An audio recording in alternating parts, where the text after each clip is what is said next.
Every room you enter is a chance to create opportunity, impact, and connection. But if you don't know how to show up with power and presence, then you miss your moment. And this eats me up because honestly, too many brilliant people are shrinking in rooms they were meant to shift. I'm Erin Cole. I'm the founder of Heartbeat Communications. I am a communication strategist, a storyteller, and a professional MC. And I've been on more than 500 professional stages. And this is what I know. Let me tell you what I know.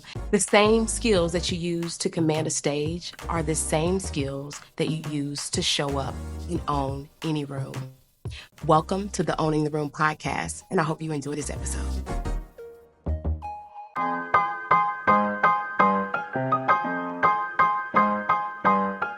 Everyone knows that trees are rooted in the ground. Like nobody's going outside to just yank up a tree and, put it in their truck. Not most of us.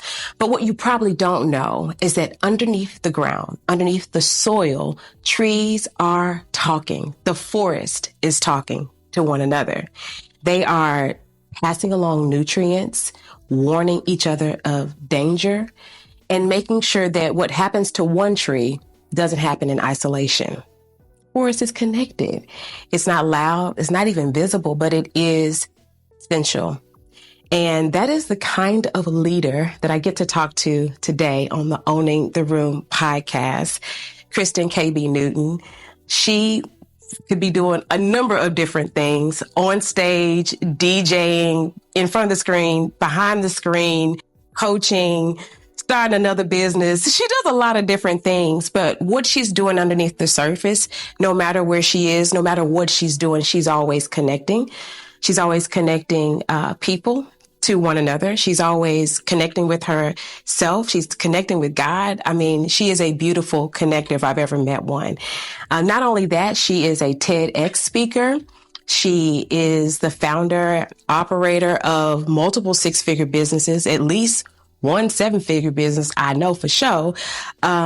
She coaches many people about how to rethink about their creative genius and how they can monetize it. She's done so much. And no matter what she's doing, she truly does care about the people that are around them, around her, and their highest good. And so without further ado, would you please put your virtual hands together for my guest on Owning the Room, Miss Kristen KB Newton. Hey, girl.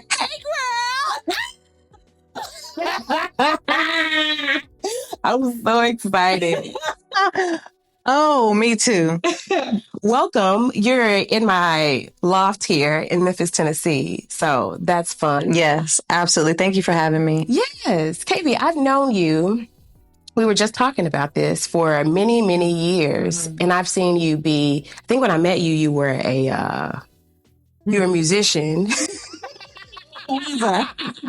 My God. You were in a band. You were touring as a DJ, and you played the guitar, you do dances and all kind of stuff. Eventually, you were a DJ. That was a big thing that I knew you as for a long time. DJ for the Indiana Pacers for a long time. And I mentioned some of these things in the intro, but I'm just going back to them because I got a question about them. Okay. You started a couple of businesses. You've done a lot of different things. Yeah. How did you get here? Like, tell me your story. What made you the kind of person that could hold many different things at once, adapt, grow, change? Sure. It's so funny. Some of that started with being just a military brat. We just moved a lot. Mm-hmm. When mom got married when I was 4, we went to Japan. We were in Yokota, Japan. We were stationed in England, in Germany, Belgium, France. Like, we've traveled a lot. Like, I tell people, like, at a very young age, like, I was staring at the Mona Lisa and didn't know what I was staring at. Mm-hmm. Like, looking at the Eiffel Tower, I was like, oh, that's nice. Like, and I feel like I got to see a lot of the world in just cultures and people and art. I consumed so much in a really small amount of time that I was forced to kind of process it quickly, if that makes sense. Yes. My parents, my dad was a firefighter, so I didn't even see him every day. So we had a very unconventional household in that he would be gone for 2 days and then be back for one. My mom was a jazz singer when we were stationed in Japan. Yeah. So I always never heard that. Always something new. I just feel like I grew up around bands and musicians. Okay. And then also My daddy wasn't present, like my biological father wasn't present growing up. And so that's a completely different like side of my life that I always forget that. like shaped me too. So I don't know. I just feel like I have seen what some people would call the end of the table, but then some of the most exclusive, like breathtaking moments that people would they're like, oh, I would die to have that opportunity. I think that God has just been so gracious to me that he's given me an extreme of experiences on those spectrums that have helped me to just be someone who can adapt and just hold space for a lot of different dynamics of people and opportunities. Yeah. That's dope. So. Just learning how to navigate in different spaces from one to the next. It's a very important skill. I think it's why there's a statistic like 50% of businesses fail within the first 5 years or something like that. And I know you started several businesses, and I think part of the reason why many businesses might fail is an inability to pivot. Yeah. How do you know when to pivot? A couple of things. I can't really take credit for just like, oh, I've just always known like it's time to move. It's time to pivot. I don't know. Like sometimes I get my head like so far down into what I'm doing. I can't tell that I should be doing something else because I'm just so fixated on what I'm doing in that moment. Does that make sense? Yeah. So what I think sometimes happens is what used to require little effort starts to require a lot of effort. What used to bring a lot of delight and joy and excitement and creativity and ideation starts to feel more like a burden and it feels heavy. And in those times I start to notice like, oh, I feel like I'm forcing things now. I think I'm trying to force my way into something, or I'm trying to keep myself here. You know what I mean? When so many other things are kind of like opening up, if that makes any sense. And some of that is comfort. You just kind of get stuck in your ways and you're like, hey, I'm comfortable here. I'd rather not leave. Like, this is working for me. Why would I move on? Right. And so I think I know when to pivot when the grace lifts. You get what I mean? I feel like, oh, I don't have the grace for this anymore. And it was like that with DJing. A big pivot for me was from being a full-time DJ in a band label. That's kind of what I did. Then for the Pacers, 5 seasons with the Indiana Fever, like basketball was what I was doing. Yeah. And after I had my daughter, I was like, this feels heavy now. Like trying to figure out how to take her with me, finding somebody to accompany us, being on the road so much, like this thing that used to just be like, oh, I could get up and go, like is now hard and difficult. You know what I mean? It doesn't mean that if it's not easy, it's not meant to be. However, it's in those moments that I have to pause and be like, okay, what's happening? And so that discontent or that difficulty gets me to start asking more questions. And that's when I know like, okay, this might be time to pivot. I never know what is next. I have never known. Yeah. But I'm just like, I don't know what it is, but I think something is shifting. I love how you say when the grace lifts. How do you know when the door opens? How can you see an opportunity? I think I'm just so pragmatic. Sometimes I'm like, there's a need here. You know what I mean? You have a solution. Okay. There we go. Right. So you move where you see problems. Absolutely. And I think I am wired to see gaps, right? I'm wired to see gaps because connection is my North Star. Okay. So everything in me is desiring to connect people, places, and things at all times. And some of that, it comes from my own response to my dad not being present, like wanting to be connected to him, not being able to be in the way that I wanted to. And so I have a strong desire to have healthy connections with other people. Yeah. And have sucked at it my whole life. Like just military brat, absentee dad. I mean, there were so many things that are working against me, but that is a driving force in my life. I love to connect people to one another, to opportunities, to work, to jobs, to money, to other things. And so I have just always been given so much that I just want to give it back, like to others. Yeah, I feel like we owe our audience some context here. Okay. Yeah. You got a really great opportunity to do some events with, someone that was great for that time in that season. And in that season, I watched you get $1 million dropped in your bank account and then give $1 million back. And then also graciously figure out a new path forward for yourself. And like, I feel like I'm watching you rebuild. And I don't know how much you want to talk about that, but like, I feel like I'm rewatching you build something else that seems like it could be even more successful or have even greater impact. Sure. I don't think people know how to start over sometimes, how to move forward or how to just like, let something be. Yeah, I've had to start over countless times. I have failed in my business countless times because the downside of being a creative and multi-hyphenate and can just pick up things easily can also mean that some of those really critical pieces that are not as flashy or as exciting can get dropped. And in business, if you don't understand like how to run a business and you're not interested in the boring parts of business and the non-flashy parts of business, your business will crumble for lack of knowledge, for ignorance, for carelessness, lack of maturity, all those things. And God has just been so gracious to me in all those seasons. And even in the season that we met where we did have the privilege of working with some really incredible people. Like to this day, like I would say that season has shaped me tremendously, right? When it came to an end, it was like, okay, what now? You know what I mean? And sometimes I think that's why people, they don't deal with loss well, or they don't do a transition well, because it's not smooth. It's like abrupt, or it's unexpected, or you've written this story about how this should all unfold and it's not going that way. You know what I mean? And the grace is lifting, but you don't want it to lift. So you're trying to keep things the same and all this stuff. But there's freedom in this surrender. And this is just my belief kind of coming out here.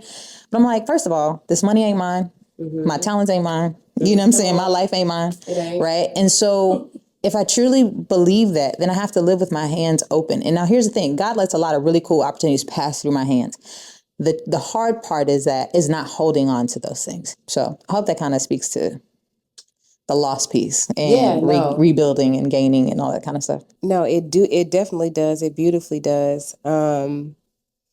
I feel like a lot of what you are describing is probably some Heart Convos work at play. So tell us about Heart Convos. Tell us what it is that you started, maybe 2018, 2017. Okay. Yeah, 2017. I don't know how many years ago that was. 8 years. HEART is actually an acronym for honest, elephantized, authentic, real, transparent conversations. That is what a heart convo is. And these are the only conversations worth having, in my personal opinion. These 5. If you're not having these 5 conversations, I don't know what we're doing. And so I just am really passionate about this and want to talk about friendship in a very pragmatic way. Because at the time, especially as a millennial, like I'm 40 years old. As a millennial, there's this transition that happens post-college. Yes. Where are my friends? Where are my friends? And if we're not all in the same phase of life, stage of life, doing the same things, talking as much as we used to. Or meeting at a building at the same time. Right. Yes. We start writing this story that like we are no longer friends. We can't be friends. If our lives are not overlapping, if we're not in the same season, if you're married and I'm single, it's over. You know what I'm saying? Like you married and got kids and I don't, it's over. Like if you don't believe the same thing that we believed in college, you know what I'm saying? Like it's over. And I'm like, I just started to see more and more like millennials just struggling in isolation. And I was like, we need to talk about this. And so I think I just started calling things out and exposing things that were just there already that people were feeling. And that's when people started paying attention. Yeah, I think knowing how to have heart convos for sure is essential in owning the room. I have seen you walk into a restaurant and, there's a big group of people and they don't have enough seats. And then you go talk to somebody in the back and you just say, hey, I'm KB and we got this some such and such going on. And I mean, like somebody may call that work in the room or being a wooer or whatever it is. But whatever you do in that moment, then all of a sudden we got a room. All of a sudden, what wasn't possible is possible. Right? Yeah. Like it's not. Let me just say this. One, I don't test as woo. Like woo is not actually high on my strength finders at all, which I think is kind of funny because I feel like I win people over all the time, but not in the woo kind of sense. And I think some of it is just that ability to find connection. So oftentimes when there's a problem or there's a miss or there's tension in a room or there's an attitude somewhere or whatever, it just means that there's a gap somewhere. So there's either a lack of cultural intelligence. What are we not understanding? Yes. Why are we not on the same page? Why are we not on the same page? Right. So I just have a way of really like getting to the root, like, oh, the root issue here is not that this is not your job. Yeah. The root issue here is that you do not feel respected. once I communicate to you that your voice matters, your version of the story matters, you know what I'm saying, your opinion matters, or what's happening here, and people are like, oh, she's genuinely looking out for me, which I am. I actually do care about your well-being. Now, if you don't, now you're a jerk and this is manipulative. You get what I mean? But if you genuinely care about people, it's like, I'm trying to see your vantage point first. And when you just pause on your own agenda to make people feel seen and heard and respected and understood and valued. Like when you get really, really good at that, there's an immediate connection here. It is possible that when you are pivoting and something feels like it doesn't feel right or it feels exhausting, it is possible that you are able to see the opportunity because of your ability to connect.